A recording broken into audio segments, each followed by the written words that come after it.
राम जी। रामचरितमानस बालकांड दोहा संख्या 234 में प्रभु श्री राम को देखकर सीता जी प्रेम के बस हो पुनः माँ भवानी के मंदिर को जाती हैं। उनके चरणों की वंदना करते हुए कहती हैं कि हे श्रेष्ठ पर्वतों की राजा हिमांचल की पुत्री पार्वती, आपकी जय हो। हे महादेव के मुख रूपी चंद्रमा की चकोरी, आपकी जय हो। हे हाथी के मुख वाले गणेश जी और छह मुख वाले स्वामी कार्तिकेय की माता, आपकी जय हो। हे जगत जननी, आपकी जय हो। आप संसार को उत्पन्न, पालन और नाश करने वाली हो। आपके असीम प्रभाव को वेद भी नहीं जानते, आपकी जय हो। इस दोहे में सीता जी द्वारा जगत जननी माँ भवानी की स्तुति का प्रसंग है। वीडियो पूरा सुने तभी दोहे का मर्म और सार समझ पाएंगे। वीडियो यूजफुल लगे तो लाइक और चैनल को सब्सक्राइब कर कमेंट में जय श्री राम जरूर लिखें। ये राम नाम जी चैनल लाया है संपूर्ण रामचरितमानस के प्रत्येक दोहे की अलग अलग भांत भांत की मोहक मधुर धुनों की सीरीज, जिसे सुनकर आप भी आसानी से रोज रामचरितमानस को भांत भांत की मोहक मधुर धुनों पर गाना सीख सकते हैं और कभी भी घर में, मंदिर में, अकेले या परिवार वालों के साथ या फिर मंडली में गाकर परम आनंद ले सकते हैं।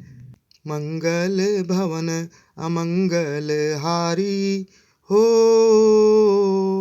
द्रवऊ सो दशरथ अजरी बिहारी हो। देखन मिसमृग बिहग तरु रामा हो, फिरई बहोरी बहोर सिया रामा हो। निरखी निरखी रघु बीर छवि रामा हो, बाढ़े प्रीति न थोर सिया रामा हो। मृग, पक्षी और वृक्षों को देखने के बहाने सीता जी बार बार घूम जाती हैं और श्री राम जी की छवि देख देख कर उनका प्रेम कम नहीं बढ़ रहा है, अर्थात बहुत ही बढ़ता जाता है।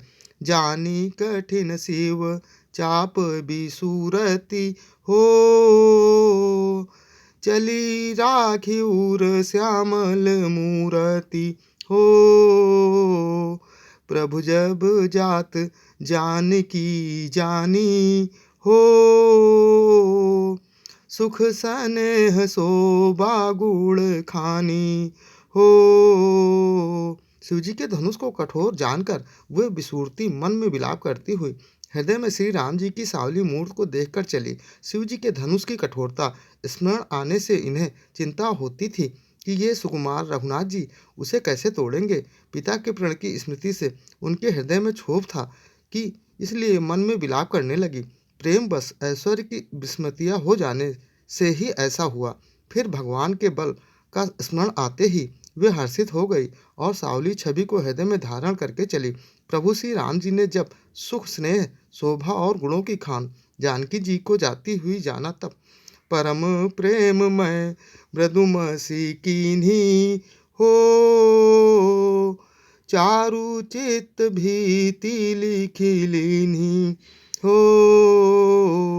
गई भवानी भवन बहोरी हो,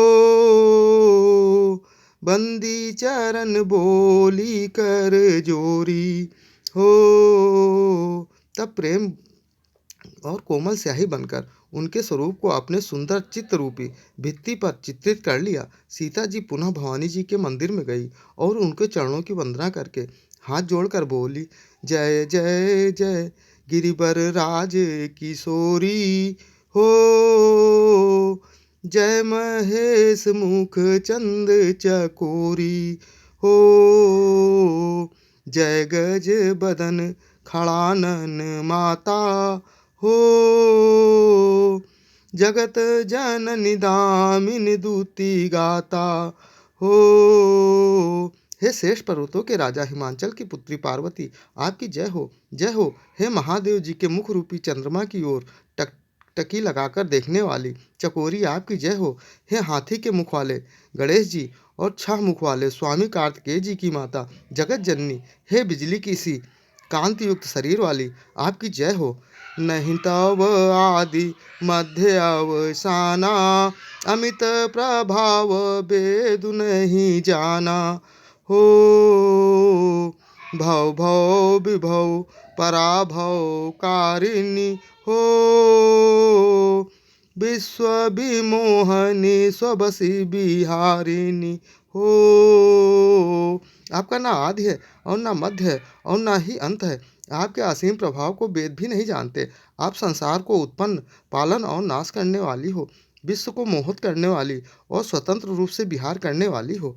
रामचरितमानस में लिखा है, गावत वेद पुराण अष्टदश छहो शास्त्र सब ग्रंथन को रस, कलयुग केवल नाम धारा, सुमिर सुमिर नर उतरे पारा, जो सुनत गावत कहत समझत, परम पद नर पावई। अर्थात रामचरितमानस में सभी वेदों, पुराणों, शास्त्रों और ग्रंथों का रस समाहित है।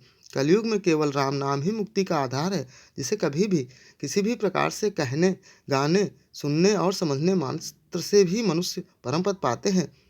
पिछले अन्य वीडियो देखने के लिए चैनल पर जाएं या फिर बिना स्पेस दिए हैशटैग बालकांड दोहा संख्या डालकर सर्च कर देख सकते हैं। जय श्री राम।